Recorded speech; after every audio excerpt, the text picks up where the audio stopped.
አማርኛ አትናገሩ፣ ከአማራ አትጋቡ፣ የተጋባችሁ ተፋቱ፣ በአማርኛ ተናግራችሁ ዕቃ አትግዙ፣ ውሃ አትጠጡ፣ እንጀራ አትብሉ ያሉ ፓርቲዎች ዛሬ ጀዋርን ይዘው አንድ የኦፌኮ ቢሮ አምቦ ነው፣ ሁለት የኦፌኮ ቢሮ አሰላ ነው።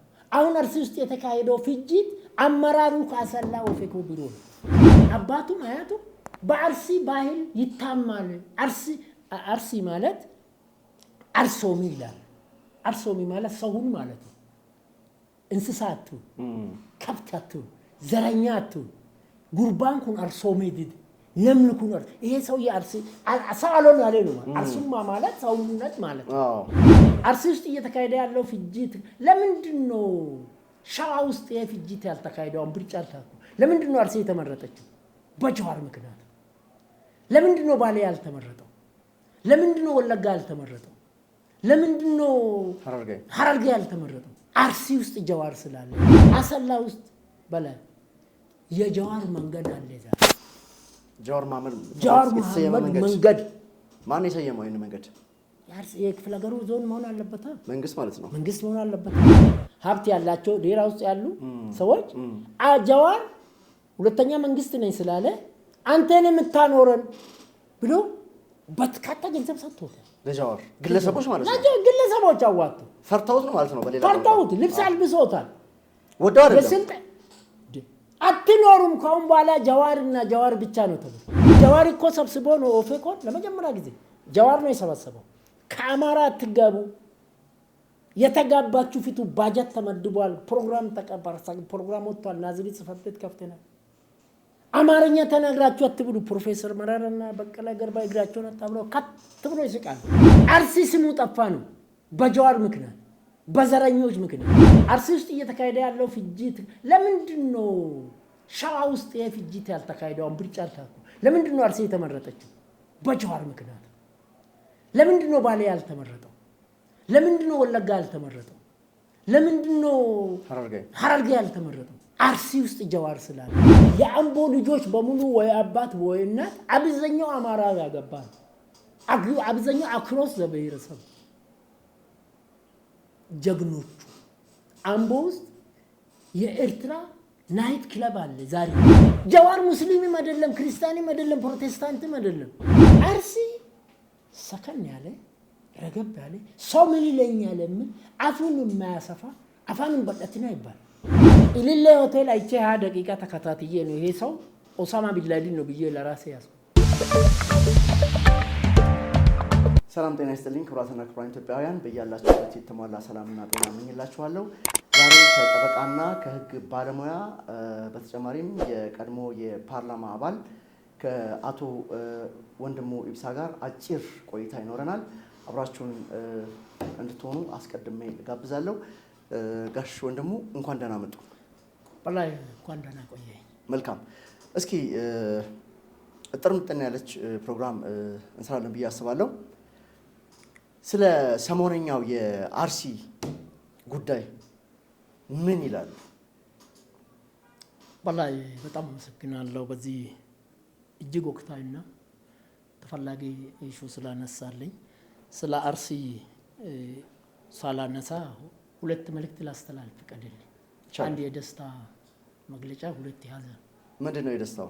የደስታው የኢትዮጵያ ሕዝብ ለመጀመሪያ ጊዜ በሚያስብል መልኩ ዘረኞችና ሽፍቶች ተረባርቦ 7ኛ ምርጫ እንዳይካሄድ ያልፈነቀሉት ድንጋይ ያላደረጉት ጥረት ባልነበረበት ጊዜ ሰፊ የኢትዮጵያ ሕዝብ 54 ሚሊዮን በላይ በዓለም ውስጥ እንደዚህ አይነት መራጭ ሕዝብ አሜሪካ፣ ቻይና እና ህንድ ብቻ ነው ብዬ ነው ማለት ነው።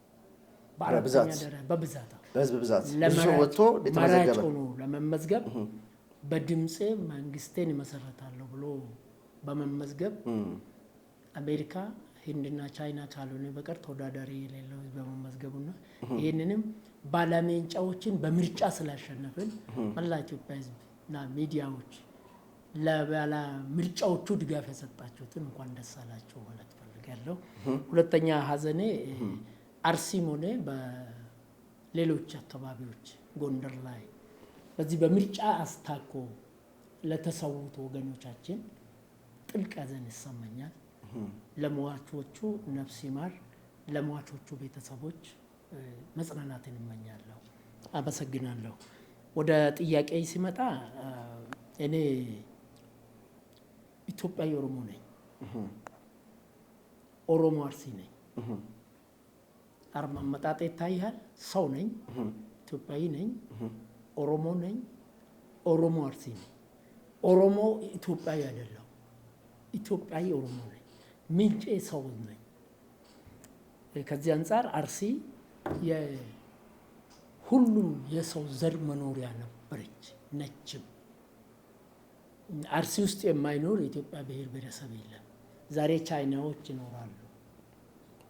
አርሲ ትንሿ ውብ በተፈጥሮ የታደለች ከጨው በቀር ሁሉንም ነገር የምታበቅል በሶስት አውራጃ የተከፈለች ጭላሎ አውራጃ 11 ወረዳ፣ አርባ ጉጉ አውራጃ 5 ወረዳ፣ ጢቾ አውራጃ 6 ወረዳ ያለባት በዚች አገር ውስጥ አርሲ በ1957-58 ሶስት የኦርቶዶክስ ሃይማኖት ተከታዮች የኔ ወረዳ ዝዋይ ዱዳ ወረዳ ከአሰላ ከተማ ወደ ምዕራብ አቅጣጫ ዝዋይ ሐይቅ በምስራቅ ከዝዋይ ሐይቅ በስተ ምስራቅ የሚገኝ የወረዳው አቀማመጥ ከወንጂ ስኳር ፋብሪካ ጀምሮ እስከ አሉቶ ጂኦተርማል አዳሚ ቱሉ ድረስ በጣም የሚረዝም 65 ቀበሌ ገበሬ ማህበርን ያቀፈ ነው እና እዚህ ወረዳ ውስጥ በ57-58 ሶስት ክርስቲያኖች የኛ ወረዳ በሙያ ስራ መጡ እና ስራውን ሲሰሩ አንዳኛው ሞተ እና ህዝቡ በአብዛኛው ዋቄ ፈታ ነው። በዛን ጊዜ ጥቂት የእስልምና ሃይማኖት ተከታዮች ገብተዋል። በጣም ትንሽ ነው። ገና መድረሳ ሼክ እንዲህ የምንለመድበት ሰውዬ ሲሞት ህዝብ ያው ኢትዮጵያ ውስጥ ሞት የተከበረ አስከሬኑን አካባቢ ህዝብ ወጥቶ እንቀብራለን። ከሶስቱ አንዱ ሞተ። ከሶስቱ አንዱ ሞተ። ሁለቱ አይቀበርም። እኛ የቀብር ስርዓት አለ። እኛ ክርስቲያኖች ነን። ቤተ ክርስቲያን ነው የሚቀበረው። ጸሎት አለ፣ ፍትሐት ይደረጋል። እዚህ ያቀረቡ ህዝቡ ምን ማለት ነው እና ሲባል እንደዚህ ነው። የት ነው እሺ የምናደርገው? 70 ኪሎ ሜትር ይልቃል። አለም ጤና ከተማ ከዚህ ከሞጆ ወደ ታች ዝቅ ብሎ ማለት ወይ አሰላ ከተማ ነው ወይ አለም ጤና ነው። ልጆቹ ደግሞ አጋጣሚ የመጡት ከአለም ጤና ነው ከሸዋ እነዚህ ሶስቱ ማለት ነው። እኛ አሰላ ዘመድ የለንም፣ አለም ጤና ዘመድ አለ።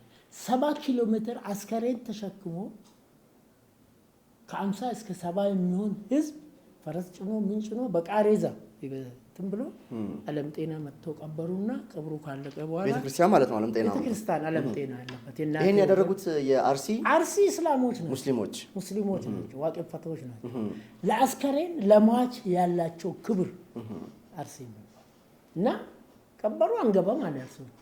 እዛ ያው ፍታት ተደረገ፣ ምን ተደረገ ወይ እነዚህ ሁለቱን ልጆቻችሁን አስቀሩልን እዚሁ አለም ጤና ይቀር ካልሆነ ለሁለቱ ልጆች ሃይማኖታዊ ስርዓታቸውን የሚጠብቅ የሚፈልጉትን ሁሉ እናደርግላቸዋለን ስጡን ተባለ። ቄሶች ተመርጠው ተሰጡ፣ ጽላት ተሰጣ፣ ተሸክሞ ገባና ደንበሌዳው ዛሬ በህይወት ያለ ሰው ያልሞተ ጽላቱ ከቄሶቹ ጋር ያደረው ደንበሌዳው ነው። እሳቸው በህይወት አሉ። ሄዶ መጠየቅ ትችላለህ። እስማኤል ካዎ የሚባል የራሱን መሬት ርስት ሰጠ። በዛን ጊዜ 17 አብዮት አልነበረም። መሬት የባለ መሬቶች 17 የቀዳማዊ ኃይለ ሥላሴ ጊዜ ማለት ነው። ሰፊ መሬት ወደ 4-5 ሄክታር የሚሆን መሬት ሰጥተው ሌሎች ባለ መሬቶች ደግሞ ለእስማኤል ካዎ መሬቱን አውርተክቶ ማለት ነው የተቋቋመ። በእንደዚህ አይነት እኔ ቤተሰቦቼ ሙስሊም ናቸው። 1949 ተወልጄ ፊደል የቆጠርኩት በአረበኛ ነው መጀመሪያ። ከአማርኛ በፊት ከእንግሊዘኛ በፊት አፌንም ከኦሮምኛ ቀጥሎ የፈተሁት በአረበኛ ነው። ደረሳ ገብቼ መድረሳ ትምህርት ቤት ገብቼ ማለት ነው። እና ጊዜ መጥቶ እስከ 1967 ድረስ እኔ ደረሳ ስለሆንኩኝ እሰግዳለሁ። አላሁ አክበር ብዬ እሰግዳለሁ። 1967 እድገት በእብደት የሚባል ዘማቾች ሲመጡ እግዚአብሔር የለም አሉ። አብዮት የሚባል ነገር እግዚአብሔርን አሳዩ። የማይጨበጥ የማይዳሰስ ነገር ውሸት ነው፣ የለም አሉ። አገሩ ተቀወጠ። አብዮት የሚባል ዓለምን በጠበጠ ኢትዮጵያን በጠበጠ እኔም እስልምናን ሃይማኖቴንም ተው 1987 ነው አንብቤ አጥንቼ እስልምና ከክርስትና ከእስልምና ይሻላል ብዬ ሳይሆን ሁለቱም እኩል ሃይማኖቶች ተፈላጊዎች ሆኖ በኔ ለህይወቴ ግን ምርጫ ክርስትና አድርጌ 87 በ40 ዓመት ክርስትና የተነሳሁት አገር ነው። ከኔ በፊት የዛ ወረዳ ህዝብ ሆነ በርካታ የአርሲ ገዢ ሁሉ በኃይለ ሥላሴም በደርግም እስከዛሬም አብዛኞቹ ግማሹ ወደ ክርስትና ግማሹ ከክርስትና ወደ እስልምና የሚለዋወጡበት ክርስትና እስልምና የተከበረበት ክፍለ ሀገር ነው። ልባርክ በላይ ይህን ፕሮግራምን የሚከታተሉ ሰዎች እስልምና ክርስትና የሁሉም በሁሉም ለሁሉም ነው። እደግማለሁ። ክርስትና በኢትዮጵያ በኦሮሚያ በአርሲም የሁሉም ነው፣ ለሁሉም ነው፣ በሁሉም ነው። ምን ማለት መሰለህ? የቄስ ልጆች የሼክን ልጆች ያገባሉ። የሼኮች ልጆች የቄሶችን ልጆች ያገባሉ። ሀጂ ኢብሳ የሚባል አሁን ፌዴራል ኦዲተር ምክትል ኃላፊ ዳይሬክተር የእናቴ ልጅ ነው። 17ኛ ልጅ ነው። እናቴ 17 ነው ወለደች። እኔ 8ኛ ነኝ። ሀጂ ኢብሳ 17ኛ ነው። መቋረጫ ማለት ነው። ይሄ ልጅ የቄስ ይፍሩ ልጅ ነው ያገባው። ቄስ ይፍሩ በአርሲ የታወቀ አማራ የታወቀ ኦርቶዶክስ አርሲ ውስጥ ቤተክርስቲያናትን በርካታ ቤተክርስቲያን የመሰረቱ ቄስ ናቸው። የአቶ ኢብሳ ገንዶ ልጅ አባቱ ሼክ ኢስላም ልጃቸውን ስለምን ተደስቶ ጨፍሮ ሰርጎ ነው ይዳል። አርሲ ማለት ይሄ ነው። አርሲ ክርስትናን እስልምናን እኩል ነው የተቀበለው። ተገዶ አይደለም እስልምናን የተቀበለው። ዘረኞች ደግማሉ። ዘረኞች ዘረቢሶች መሰረተ የሌላቸው አርሲ እስልምናን የተቀበለው ከምኒልክ ለመሸሽ ነው ከክርስትና ለመሸሽ ነው የሚሉት ፈጠራና የግል ፍላጎታቸው እንጂ የአርሲ ሼኮቹ ሐጃጆቹ ዋቄፈታዎቹ አባገዳዎቹ ሐላሲንቆቹ ትልልቆቹ ክርስትና እንደ እስልምና እንደ ራሳቸው ሃይማኖት ነው። አርሲ ውስጥ ክርስትና እስልምና ለሁሉም በሁሉም የሁሉም ነው እንጂ እንደሚባል የአርሲ ኦርቶዶክስን ላለመቀበል ክርስትናን ላለመቀበል የተደረገ ፍጅት አይደለም። የጀዋርና ጀዋር ቡድን ጀዋር ወደ ኢትዮጵያ እስከሚመጣ ድረስ አርሲ ለስለስ ያለ ሰላማዊ ዞን ነው። ሰላማዊ ክፍለ ሀገር ነው። ችግሩ የመጣ ጀዋር መጣ። ጀዋር ውጭ ሆኖ ኢስላሚክ ስቴትን ለመመስረት ፍላጎት ነበረው። ኦሮሞነትን ብቻ አይደለም፣ ኢስላሚክ ኦሮሚያን ደግማለሁ። ኢስላሚክ ኦሮሚያን ኢስላሚክ ኢትዮጵያም ክርስቲያናዊት ኢትዮጵያም ክርስቲያኒት ኦሮሚያም ልትኖር አትችልም።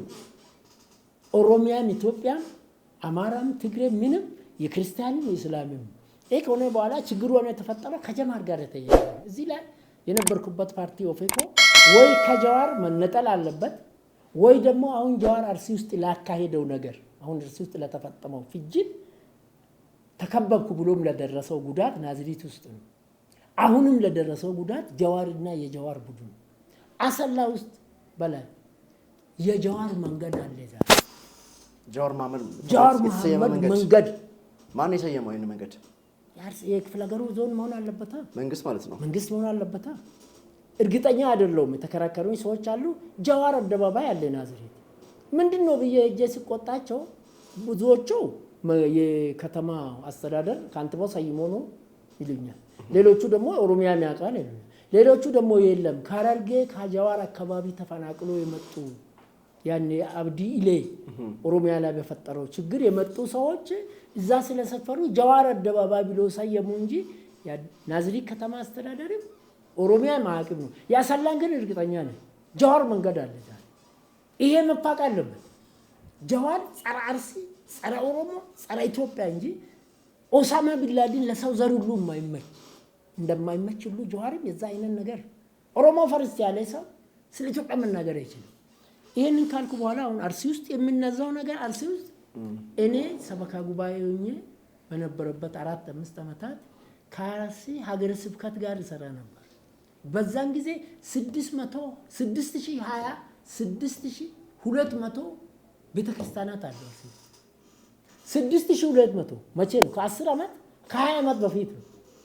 ዛሬ ከ6000 ወደ 7000 የሚጠጋ ቤተክርስቲያን አለ። የኢትዮጵያ ኦርቶዶክስ ቤተክርስቲያን ማለት ነው። ኦርቶዶክስ ቤተክርስቲያን እዛ ውስጥ ደግሞ ብዙ ምዕመናን ኦርቶዶክሶችን ተው፣ የፕሮቴስታንቶችን ተው፣ እንዳለ ሰው ተቀላቅሏል፣ ተነሳንሷል ነው ጠቅላይ ሚኒስትሩ የሚሉት።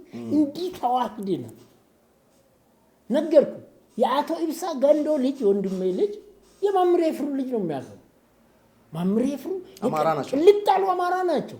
አርሲ ውስጥ አማራነትን የመሰረቱ ናቸው። ይሄ ዳርጌ የሚባል ገዢ አለ አይደል? አዎ ራስ ዳርጌ እዛ ቡድን ናቸው። ቅሬታ አለም ጌታ አማች ነን፣ ጋብቻ ነን፣ አምቻ ነን።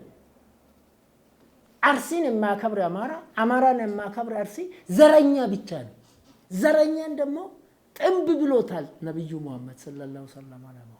ማኒፌስቶ ላይ የግልጩ ተወዳዳሪ እንደነበርኩ ሰምተናል። በግልጩ ተወዳዳሪ ላይ ፍኖተ ካርታዬ ወይም ደግሞ ማኒፌስቶ ላይ ዘረኝነትን ነው።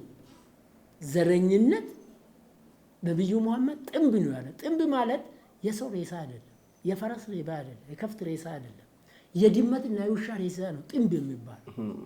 ሁለት እንስሶች የድመትና የውሻ ሬሳ ጥንብ ይባላል። ጥንብን ደግሞ ነብር ቆሻሻ ነው የተጠየፈ ሰው ሁሉ አማራ፣ ኦሮሞ፣ ትግሬ ሰማኖ የዓለም ህዝብ ይጠየፋል። በዓለም ላይም ዘረኝነት እኮ በላይ አያቶቻችን አባቶቻችን ዘረኝነት ከደቡብ አፍሪካ ይውጣ ፓርታይድን የታገሉት እነ ጀነራል ታደሰ ብሩ አማራ፣ ኦሮሞ፣ ትግሬ፣ ጉራጌ አያቶች አባቶች ከአፍሪካ ዘረኝነት ብሎ ይውጣ ብሎ የታገሉት እነ ጀዋር እኮ ፋኖ የሚባለው የአማራ ዘረኛ፣ እነ ደብረጽዮን የትግሬ ዘረኛ፣ አማራ ዘረኛ፣ የትግሬ ዘረኛ፣ ኦሮሞ ዘረኛ ዛሬ ኢትዮጵያን በዘረኝነት ከፋፍሎ ኦሮሚያ ክልል፣ አማራ ክልል፣ የአማራ ዘረኛ አፋጁ ነው። ስለዚህ ኦሮሚያ አርሲ ውስጥ አሁን የተካሄደው ፍጅት የጀዋርና የጀዋር ቡድን ነው። ኦፌኮ ቀድሞ የነበርኩበት ፓርቲ ወይ ጀዋርን ከራሱ መነጠል አለበት፣ አለዛ አርሲ ውስጥ ለተፈጸመው የኦፌኮ ቢሮ 2 ቦታ ብቻ ነው ከ200 በላይ ቢሮ የነበረው ደጋፊ የነበረው ኢትዮጵያን ይመራል ይባል የነበረው ፓርቲ ለሁላችን የምትሆን ኢትዮጵያን እንመሰርታለን ብሎ ሲያታልለን የነበረው ፓርቲና ፓርቲ መሪዎች አማርኛ አትናገሩ፣ ከአማራ አትጋቡ፣ የተጋባችሁ ተፋቱ፣ በአማርኛ ተናግራችሁ ዕቃ አትግዙ፣ ውሃ አትጠጡ፣ እንጀራ አትብሉ ያሉ ፓርቲዎች ዛሬ ጀዋርን ይዘው አንድ የኦፌኮ ቢሮ አምቦ ነው፣ 2 የኦፌኮ ቢሮ አሰላ ነው። አሁን አርሲ ውስጥ የተካሄደው ፍጅት አመራሩ ካሰላ ኦፌኮ ቢሮ ነው እናገራል። በበቂ መረጃ በዚህ ቤዛ አለ። ኦፌኮ ህጋዊ ፓርቲ ዘረኛ ነው ብዬ መላምን ምንም እንኳን ኢትዮጵያዊነትን ቢከዱ፣ ምንም እንኳን ኦሮሞ ፈርስት ብሉም፣ ምንም እንኳን አማራን ያገባችሁ ፍቱ ብሉም፣ የአምቦ ልጆች በሙሉ ወይ አባት ወይ እናት አብዛኛው አማራ ያገባል። አብዛኛው አክሮስ ዘብሔረሰብ ጀግኖቹ አምቦ ውስጥ የኤርትራ ናይት ክለብ አለ። ዛሬ ኤርትራ ህዝቡ ዘረኛ አለመሆኑ አምቦ ህዝብ ዘረኛ አለ። አርሲ ህዝብ ዘረኛ አይደለም። ዘረኛ ጀዋር ግን ተገኘ። ብቸኛ አይደለም፣ ሴሎች ፈጥሯል። የአርሲ አጃጆች፣ የአርሲ እስላሞች፣ የአርሲ ኦሎማዮች በጭራሽ ዘረኝነትን ይወዱ። ምክንያቱም ነብዩ መሐመድ ነው ዘረኝነት ጥንብ ነው ያለው። ጥንብ እኮ የውሻ ሬዝ። ስለዚህ ነብዩ ያሉት ነገር ደግሞ ሙስሊሞች በሙሉ ይቀበላሉ። ጀዋር ሙስሊምም አይደለም፣ ክርስቲያንም አይደለም፣ ፕሮቴስታንትም አይደለም። ጀዋር እኮ በህይወቱ ልክ ቤተሰብ አስተዳድሮ የማያውቅ ነው። መጽሐፉ ሲጽፍ የገጽ 15 እስከ 28 መጽሐፉ ላይ አያቴ ዋቆ መሐመድ ዋቆ 17 ሚስት አለው፣ አንዱን ሽጧል ይላል ጀዋር። አያቴ አባቱም አያቱም በአርሲ ባህል ይታማል። አርሲ ማለት አርሶሚ ይላል። አርሶሚ ማለት ሰውን ማለት ነው። እንስሳ አትሁን፣ ከብት አትሁን፣ ዘረኛ አትሁን፣ ጉርባን ኩን አርሶሚ ድድ ለምንኩን ይሄ ሰው የአርሲ ሰው አልሆነ ያለ ነው። አርሱማ ማለት ሰውነት ማለት ነው። ክርስትና እስልምናም በአርሲ ውስጥ የሁሉም ጀዋርና የጀዋር ሴል ግን ኦፌኮ ዘረኛ ነው ብዬ አላምንም። ነገር ግን ጀዋርን በፓርቲነት እስከያዘ ድረስ በዚህ ጉዳይ ላይ ቅድም እንደተናገሩት የኦፌኮ እጅ አለበት እያሉኝ ነው። ጀዋር ካለ ኦፌኮ ጀዋርነቱን ከተቀበለ አርሲ ውስጥ እየተካሄደ ያለው ፍጅት ለምንድን ነው ሸዋ ውስጥ የፍጅት ያልተካሄደው? ብርጫ አልካኩ ለምንድን ነው አርሲ የተመረጠችው? በጀዋር ምክንያት። ለምንድን ነው ባሌ ያልተመረጠው? ለምንድን ነው ወለጋ ያልተመረጠው? ለምንድን ነው ሐረርጌ ያልተመረጠው? አርሲ ውስጥ ጀዋር ስላለ ነው። ኦሳማ ቢንላዲን ዓለም በእስልምና የኦሳማ ቢንላዲን ፍልስፍና ዓለም ሁሉ በእስልምና መመራት አለ። ህዝቡ ሳው ምንድነው አሁን በዚህ ግጭት ውስጥ ለምሳሌ አርሲ ውስጥ የሚኖሩ አማራዎች አሉ፣ ኦሮሞዎች የሌለ ዘር የለም። ምንድነው አሁን ያለው ነገር ምንድነው? በህዝቡ መሀል አሁን ህዝቡ ውስጥ መሀል ያለው ጥልቅ ቅድም እኔ የተሰማሁት ጥልቅ ያዘናል። ስማችን ጠፋ። እኔ አሁን ለመጀመሪያ ጊዜ አርሲ ማለት አፈርኩ። በነገራችን ላይ ለምንድን ነው የሚያፍሩት? እኔ አርሲን የማውቀው አርሲ ሁሉ ነው በእንግዳ ተቀበል አይደል ማለት በእነዚህ አጥፊዎች ምንድን ነው የሚባለው? ጠነች ተኮ ፎም ሙሉ በለሳ ይላል። አንድ ስጋ ሲቆሽሽ ወይም ደግሞ አንድ ሙሉ ጋኑ ስጋ ያበላሸዋል። አንድ ማንካ መርዝ ብትጨምር አንድ መለካ ብትጨምር ጋኑ በሙሉ ምን ይሆናል? ይበላሻል። አርሲ ስሙ ጠፋ ነው በጀዋር ምክንያት፣ በዘረኞች ምክንያት 99.9% የአርሲ ህዝብ እስላሙም ክርስቲያኑም ዘረኛ አይደለም። የጀዋርን ተግባር አይደግፍም። ዛሬ ጀዋርን ደግፎ ነበር፣ እኔም ደግፌ ነበር። ኢሊሌ ሆቴል አይቼ 20 ደቂቃ ተከታትዬ ነው ይሄ ሰው ኦሳማ ቢንላዲን ነው ብዬ ለራሴ ያዝኩ። 20 ደቂቃ አርሲ ሽማግሌ ስል ነው ያደግኩት። እኔ የጨረስኩት አርሲ ውስጥ ነው፣ ሸዋ ውስጥ ነው፣ ሽማግሌ ጋር ነው። እንደ ጀዋር በወሬ በስልክ አይደለም፣ በተግባር ተወልጄ አድጌ 50 እድሜን 12 ልጅ ወልጄ ሰበካ ጉባኤ ሆኜ ሊቀመንበር ሆኜ ካንቲባ ሆኜ ዳይሬክተር ሆኜ ሱፐርቫይዘር ሆኜ ያለንኩት ይሄን በሙሉ አርሲ ውስጥ ነው። አርሲ ሰከን ያለ ረገብ ያለ ሰው ምን ይለኛል ምን አፉን የማያሰፋ አፋንን በቀትና ይባል አርሲ ውስጥ ወንድም እንዴት መሰለ አርሲ ዛሬም ጭምር ገጠር ወጥቶ እንግዳ ስታድር አልጋን ለቆ መሬት የሚተኛ ነው። ገንፎ የሚያበላ ነው፣ ጨጨብሳ የሚያበላ ነው፣ ኩርኩቶ የሚያበላ ነው፣ መርመሬ የሚያበላ ነው፣ እርጎ የሚያጠጣ በሶ የሚያጠጣ ነው። ወታት ባይኖረው ዛሬ የሚጨክን አይደለም። ጀዋር እኮ በመጽሐፉ ላይም ተናግሯል፣ መጽሐፉም ተናግሯል። ዱሙጋ ውስጥ እሱ የተወለደበት አካባቢ ክርስቲያን ሆነ አንገቱን ቀናት በሜንጫ ቆርጣለሁ የሚል እኮ ነው። ውሸት እኮ ነው። የዱሙጋን ህዝብ እኔ አውቃለሁ። በሜንጫ አይደለም በጦርም የሚገዳደል ህዝብ የለም። ኦነጎችና ደርጎች ይገዳደሉ ነበር። በዱሙጋ የጀዋር ትውልድ ውስጥ ትውልድ በሜንጫ የተገደለ ሰው እስቲ ጀዋር ያምጣ፣ የጀዋር ደጋፊዎች ያምጡ። የለም ሰላማዊ ህዝብ ይክ እኔ ወረዳ ውስጥ 99% ህዝቡ እስላም እንደሆነ ሁሉ የጀዋር ዱሙጋም 99% ህዝቡ እስላም ነው። ጀዋር እኮ ሰብስቦ ነው ኦፌኮን ለመጀመሪያ ጊዜ ጀዋር ነው የሰበሰበው። ከአማራ አትጋቡ፣ የተጋባችሁ ፊቱ ባጀት ተመድቧል፣ ፕሮግራም ተቀበረ፣ ፕሮግራም ወጥቷል፣ ናዝሬት ጽሕፈት ቤት ከፍተናል፣ አማርኛ ተናግራችሁ አትብሉ። ፕሮፌሰር መረራና በቀለ ገርባ እግራቸውን አጣብለው ከት ብሎ ይስቃል። ጀዋር ነው ሰብሰበው። ወሬ የምታወራው የጀዋር ሴል ልጅ ናት ናዝሬት አለ። ፕሮፌሰሩ በቀለም ኦፌኮችን በወቅቱ እግዚአብሔር ጠብቆኝ አልነበርኩም፣ ጉዴ ፈላ ነበር ያን ቀን ብኖርና ያንን ሐሳብ ተቀብዬ ቢወጣ አንድም ሰው ይሄ ሐሳብ የልጅቷ ነው አላሉ። እንዴት ታርጎ ነው ኢትዮጵያ ህዝብ አዎ ልጅቷ ስታወራት እዚህ ይለኛል። እነሱ ነበሩ፣ ፕሮፌሰር ነበረ፣ ሁሉም ነበሩ። እግራቸውን አጣሉ። በቀለ ነበረ፣ ሰብሳቢ ጀዋር ነው። ከት ብሎ ነው የሳቁት። ይሄ ነገር እኮ ነው አሁን ይሄን ምን ነው ይሄንን ህዝቡ ያወቀ አሲስታውን የተፈጠረው ፍጅት እርሷው ለምን ያፍራሉ ነው እያልኩ ያለሁት። የኢትዮጵያ ህዝብ እኮ ያውቃል የሚነገሩትን ቅስቀሳዎች የሚደረጉትን ሴራዎች ሁሉ የኢትዮጵያ ህዝብ ያውቃል። ይሄ የታወቀ እያለ የአርሲ ህዝብ የሚወቀስበትም የሚሰደብበትም ምክንያት የለም እንደኔ ማለት ነው። ግን ህዝቡ ምን አደናገረው ነው? አርሲነት ለምን እንዳፈረ ህዝቡ ምን አደናገረው? ለምሳሌ የአርሲ ህዝብ እንደነገርኩ በወተቱ በጭጮ በእርጎ በእንግዳ ተቀባይነቱ በንጉሱ ጊዜ ቡርጃይዝም የካፒታሊዝም አርሲ ውስጥ ነው መጀመሪያ መስፋፋት የጀመረው። የሰፋፊ ልሻው አርሲ ከኢትዮጵያ ጠቅላይ ግዛቶች ሁሉ የተመረጠች ሀገር ዛሬ የዘር ፍጅት የሚካሄድበት በሃይማኖት ለኢትዮጵያ አሁን የኢትዮጵያ ህዝብ ምንድነው ችግሩ ነው? ህዝቡ ለምሳሌ አሁን አፍሬ ያለው በሚሉበት ሁኔታ እንኳን ብንመጣ ህዝቡ ለምንድን ነው የማይረዳው? ለምሳሌ ከጎንደር ከጎጃም ከኤርትራም ብለዋል ሰው መቶ እዛ እየኖረ ነው። ወዶ ነው አይደል የሚኖረው? በተገዶ ነው እንዴ ከኤርትራ መቶ የሚኖረው? ታቦታ መጣ አርሲ እኮ ነው የምልህ። ወዶ ነው ህዝቡ እኮ ወዶ ነው የሄደው። ወዶ ባይመቸው አይሄድም።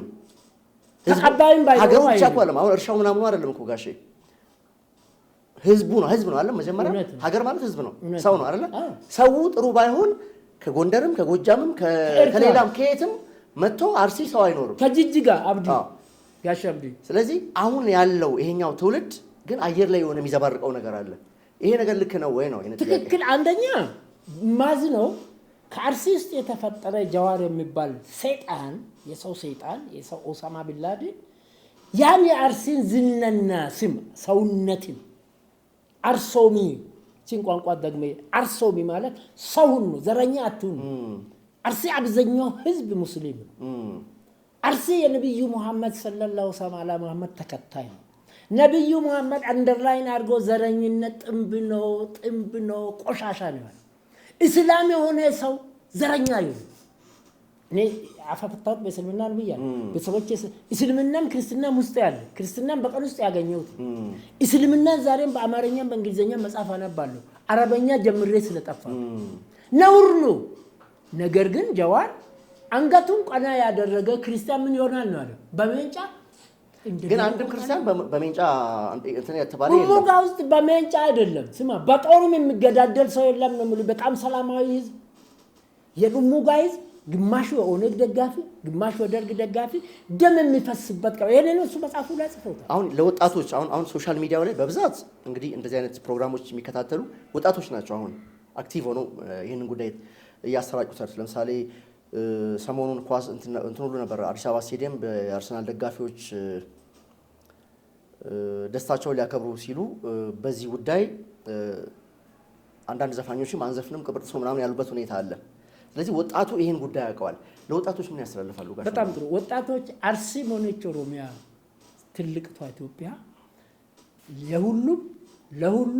የሁሉም ናት። ክርስትናም እስልምናም ፕሮቴስታንትም ሌላም ዋቂፈታ ለአርሲም ሆነ ለኦሮሚያ ለኢትዮጵያ የሁላችንም ናትና ዘረኞችን አትከተሉ፣ ሽፍቶቹን አትከተሉ። አርሲ የትላንት ዝና ስሟ የትላንት እንግዳ ተቀባይነቷ ዛሬም አለ። እንደኔ ሁሉ የአርሲ ተወላጆች ግን ቆስለናል፣ አዝነናል። ለምን እንዴት ስማችን እንዴት የኢትዮጵያ ህዝብ 50 ሚሊዮን ህዝብ ባላሜንጫን እንቀበልም ባለበት ጊዜ በጀዋርና በጥቂት ጀዋሮች አንድ መለካ ስኒ አንድ ጋን ሙሉ ጠጅ እንደምትመርዝ አንድ ትንሽ ጥይት አንተ ውስጥ ብትገባ ነው ውስጥ ብትገዳ እንደምትገል ጥቂት ዘረኞች የአርሲን ስም የአርሲን ዝና የአርሲን እንግዳ ተቀባይነት ለማንቋሸሽ ለማሳዘን ቢሞክሩ የትላንት አርሲ ዛሬ ማለ የትላንት አርሲ ባህሉ ዛሬ ማለ የትላንት አርሲ እንግዳ ተቀባይነቱ ዛሬ ማለ አሰላ ውስጥ ዛሬ ሆቴሎቹ የተሰሩት በአማራም በጉራጌም በስልጤም በዛም እነ ጀዋሮች ግን አርሲ ሐረር ባሌ ሰሜን ሸዋ የሄዱ ጊዜ አርሲ ውስጥ ያሉትን ቤራ ከተማ ውስጥ ያሉትን ኦሮሞ ያሉኑ ብሔረሰቦችን እኛ ከሌለን እናንተ የለም በሚል አስፈራርቷቸዋል። ነግሮኛል። ገንዘብ ሰጥቷቸዋል ለጀዋር ዴራ ባለስልጣን የኦሮሞ ያሉኑ ማህበረሰብ ሀብት ያላቸው ዴራ ውስጥ ያሉ ሰዎች ጀዋር ሁለተኛ መንግስት ነኝ ስላለ አንተን የምታኖረን ብሎ በትካታ ገንዘብ ሰጥቶታል። ለጀዋር ግለሰቦች ማለት ነው። ግለሰቦች አዋጡ ፈርተውት ነው ማለት ነው። በሌላ ፈርተውት ልብስ አልብሶታል። ወደው አይደለም አትኖሩም ከአሁን በኋላ ጀዋርና ጀዋር ብቻ ነው ተብሎ